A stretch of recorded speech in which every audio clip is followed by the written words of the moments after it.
Assalamualaikum warahmatullahi wabarakatuh.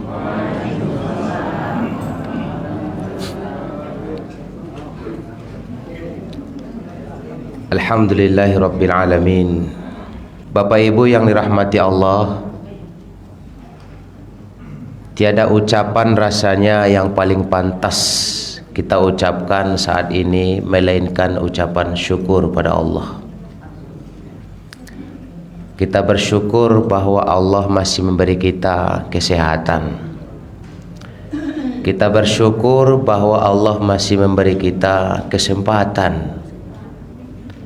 Kita bersyukur saat ini Allah masih berkenan menghunjamkan nikmat yang besar ke dalam hati kita, yaitu nikmat iman. Kita yakin je percaya Bapak Ibu inilah nan membawa kita hadir di siko gini kok. Mato ngantuk di rumah tu, bajalan juo ke masjid kok. Ada iman dalam hati, itulah yang menggerakkan kita ke sini. Mudah-mudahan semua yang kita lakukan ini semata ibadah pada Allah Subhanahu wa taala. Wa inna likulli khutuwatin, kita yakin dan percaya apa yang disebut oleh Nabi kita, bahwa setiap langkah-langkah ini akan menjadi saksi di hadapan Allah. Satu langkah adalah dicatat sebagai kebaikan, satu langkah lagi adalah penghapus kesalahan di hadapan Allah. Sembari dari itu, salawat dan salam yang tak bosan kita sampaikan kepada manusia agung, manusia pilihan, khataman nabiyyin, penutup para nabi. Tidak ada nabi setelah beliau. Putranya Abdullah, buah hatinya Aminah, ayahandanya Fatimah, suaminya Khadijah. Habibullah, kekasih Allah, Nabi Muhammad sallallahu alaihi wasallam. Allahumma sholli wa sallim ala sayyidina Muhammad wa ala ali sayyidina Muhammad. Bapak Ibu yang dirahmati Allah, memang luar biasa Islam ini, semuanya diatur luar biasa. Tidak ada yang tidak diatur. Makannya diatur, jangankan tempat yang kotor-kotor pun diatur itu. Ya, masuk WC diatur, dalam WC juga diatur, keluar WC diatur, masuk masjid diatur, keluar masjid diatur. Cuman kita yang kadang-kadang nggak mau taat aturan. Kenapa begitu? Setiap hari masuk WC, tapi nggak mau ikut sunnah Rasulullah. Langkahkan kaki kiri, keluar kaki kanan, ikut sembarang saya tadi. Padahal gampang, mudah mengamalkan sunnah tuh. Barangkali kita kok masuk dalam WC itu, ya? Kalau ndak masuk-masuk berarti kurang sehat deh tuh. Ada 3 kali, 4 kali, apalagi musim dingin itu 5, 10 kali itu. Coba bayangkan itu, di situ sunnahnya banyak. Masuk saja berpahala. Kalau masuknya itu mengamalkan sunnah. Langkah pakai kaki kiri, keluar pakai kanan, lah pahala. Baca doa bapak tambah lo pahalanya. Setiap hari masuk WC tapi doa kok tidak pernah dibaca, itu yang kita sayangkan tuh.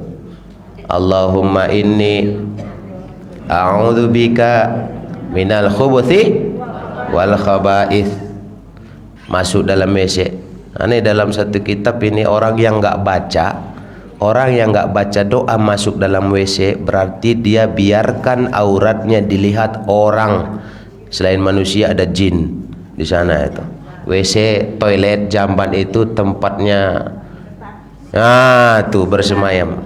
Orang yang masuk WC biasanya buka aurat, maka jangan pernah biarkan aurat kita itu Bapak Ibu dilihat oleh penghuni yang ada di situ. Caranya bagaimana? Berlindung pada Allah sebelum masuk. Kalau sudah berlindung pada Allah sebelum masuk, izin Allah, matanya tertutup, dia terusir, kita selamat. Maka jangan pernah tinggalkan itu. Kemudian bagian istinja ini juga perkara Bapak Ibu. Ini di mana-mana saya ceramah ini. Jangan anggap sepele tentang istinja. Solat itu meskipun tarawih kita itu panjang ayatnya, panjang solatnya, pahalanya banyak, tapi ingat itu semua dimiliki bukan masalah dari takbirnya dulu, tapi dari masalah istinjanya dulu. Perkara sholat itu jangan bilang dari takbir sampai salam, tidak. Dari istinja. Ini apalagi anak laki-laki, mohon maaf kita banyak lihat itu. Makanya anak sangat suka kalau ada masjid itu tidak memfasilitasi BAK berdiri. Ya. Ustadz, memang tagak sih, tapi kan ada di basuh Pak Ustadz. Ini yang kekhawatiran Imam Syafi'i itu luar biasa. Bapak memang berdiri, Bapak memang basuh, tapi yakin nggak percikan-percikan itu nggak mengenai celana? Yakin nggak percikan air basuhan itu nggak ngena kain sarung? Yakin nggak air percikan itu nggak kena kepada betis yang bukan anggota wudhu? Kalau kena, mohon maaf, Bapak sholat bawa najis. Kenapa? Air basuhan tadi itu sudah bercampur dengan najis. Makanya hati-hati itu. Makanya kalau boleh dipilihkan tuh jongkok apa berdiri, saya pilih jongkok. Ibu-ibu juga jangan anggap sepele itu, makanya kita ini dikasih tangan dua. Jangan main air aja tapi nggak dibersihkan. Main air aja tapi yang ini nggak kerja. Ambil air yang satu kerja. Pak Ibu yang dirahmati Allah, tahun kemarin kita ada pesantren Ramadan 183 kurang lebih santrinya, siswanya. Hampir 90% itu gagal memahami istinja, gagal memahami wudhu. Sampai di praktek wudhunya itu banyak yang tidak sesuai kaedah. Ini salah siapa? Kita nggak salahkan guru-gurunya. Ini tanggung jawab kita semua. Yang bapak jangan anggap remeh, jangan mentang-mentang antar anak sekolah pesantren, antar anak sekolah MTS, antar anak ke masjid, lalu merasa lepas tanggung jawab. Tidak, panggil dia itu, panggil. Coba bapak panggil itu. Meskipun anaknya sudah besar, Ustaz nggak mau lagi. Justru masih ada kesempatan. Nanti sebelum dia dihukum karena kesalahan dia, kita yang pertama diminta pertanggungjawabannya di depan Allah Subhanahu wa taala. Yang ibu-ibu panggil tuh anak gadis itu. Panggil anak gadis ibu, sini dulu. Saya mau lihat itu gimana cara wudu, gimana cara istinja itu yang benar. Nah, kalau sudah benar sekali lihat itu terserah dia lah. Oh, oke, alhamdulillah sudah benar. Kalau ternyata dia lengah setelah itu tanggung jawab dia lagi. Bapak pernah nggak panggil itu anak itu? Adik saya di rumah itu. Coba dong. Weh Ustadz, dulu nggak pernah Ustadz. Sampai dia sudah berbini sekarang kok Ustadz. Panggil juga dia. Praktek coba gimana? Praktek wudhu itu yang benar kayak mana? Apalagi wudhu Bapak Ibu. Ya Allah, di situ kenanya. Hampir 90% di situ kenanya. Anak SD sampai SMP. SMP udah dianggap orang yang sudah mulai menanjak remaja dewasa itu. Tapi ternyata wudhu saja nggak benar. Apalagi Ramadan ini Bapak Ibu. Bahkan bukan cuma anak-anak, mata kita ini sudah pernah menyaksikan ada bapak-bapak nggak betul wudhunya. Waktu itu ada salah satu masjid Kota Padang, ternyata ramai, ada acara. Kita wudhu juga antrian bikin barisan, keran orang-orang begitu.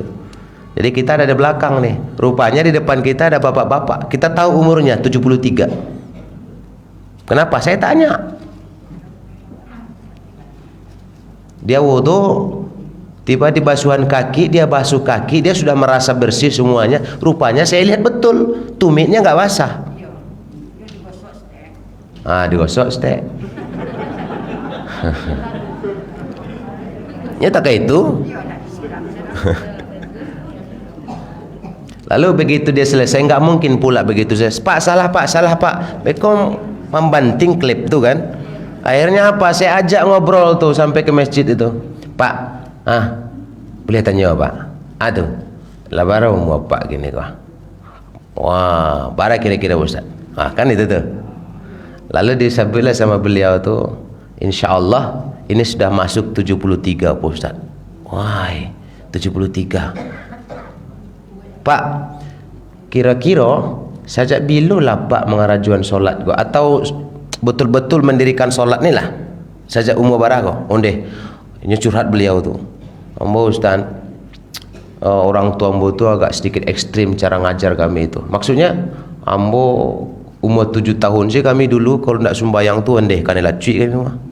Rupanya dek lacutan itulah makanya kami senang sekarang tuh. Bagaimana mengerjakan salat sampai sekarang. Oh, tanya cik le Pak. Aduh. Apakah cara wudu apa tu memang dari dulu tak itu? Heran loh. Emang ada cara lain Ustaz? Bukan cara lain, tapi cara wudu yang salah tadi. Bayangkan Pak Ibu tuh. Dia mengatakan begitulah memang cara wudunya dari dulu. Coba taruh 7 tahun dia baru aktif melaksanakan sholat, umur 73, berapa lama dia itu sholat itu? Kurang lebih 65 tahun lah ya. Kurang lebih 65 tahun sholat, kurang lebih 65 tahun berwudu, kurang lebih 65 tahun beramal, tapi semua amal itu sia-sia. Kenapa? Karena tidak paham ilmunya. Makanya Pak Ibu tuh, pengurus tuh berupaya keras bagaimana membuat majelis taklim ini, bagaimana membuat ceramah ini subuh, bagaimana ada ceramah di malam, supaya apa? Kita terus diingatkan ad-dinun nasihah. Islam itu ingat mengingatkan, nasihat menasihati. Ini kadang-kadang baru tahu satu hadis lah marasu santiang saya. Itu yang masalah kita nih. Coba bayangkan bapak tadi berapa 73 tahun, kira-kira berapa lama lagi lah itu. Umur paling tua itu 1000 tahun, itu pun Nabi Adam saja. Ada yang 950 itu Nabi Nuh. Ada yang nggak sampai ratusan, 63. Itu Nabi Muhammad SAW. Makanya Nabi ketika ditanya berapa umur umat nih, rata-rata kata Rasulullah, al umru ummati baina sittin wa sab'in. Umur umat itu rata-rata 60-70. Iya, awet. Apa tadi itu 73? Bonusnya ada P itu mah. Sementara beramal kurang lebih 65 tahun dengan cara wudhu seperti itu. Ya Allah ya Rabbi. Makanya jangan salah nanti ketika di yaumil mizan, Bapak Ibu pikir sudah seperti itu, amalan sudah banyak, ternyata dilihat nol. Jangan protes pada Allah. Makanya amal itu penting, tapi yang lebih penting lagi ilmu sebelum amal. Al-amalu bila ilmin kasairin bila dalilin. Beramal tanpa ilmu sama seperti berjalan di padang pasir yang tandus tanpa seorang pemandu.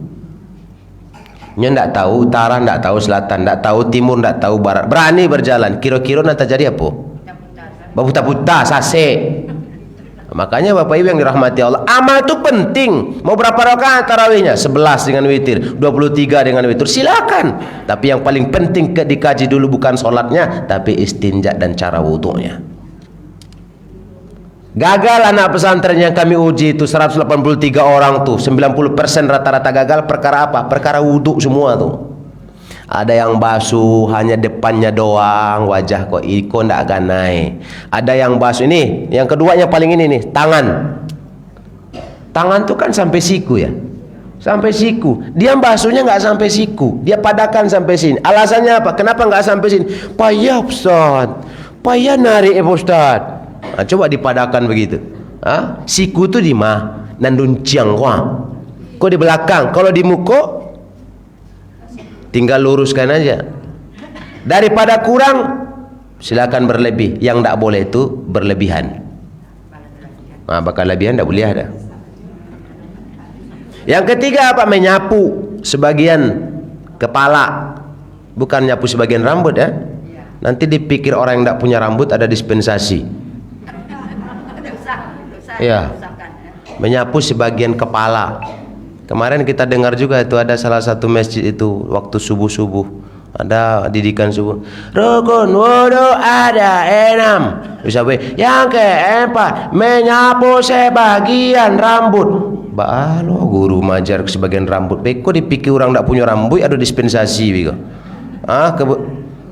Kan ada tuh yang tidak punya rambut waktu lahir ada rambut cuma lah gaya-gaya hilang rambut bahasa kitanya itu as-sulah. Sulah. Ikan naik buat sekali kok kan?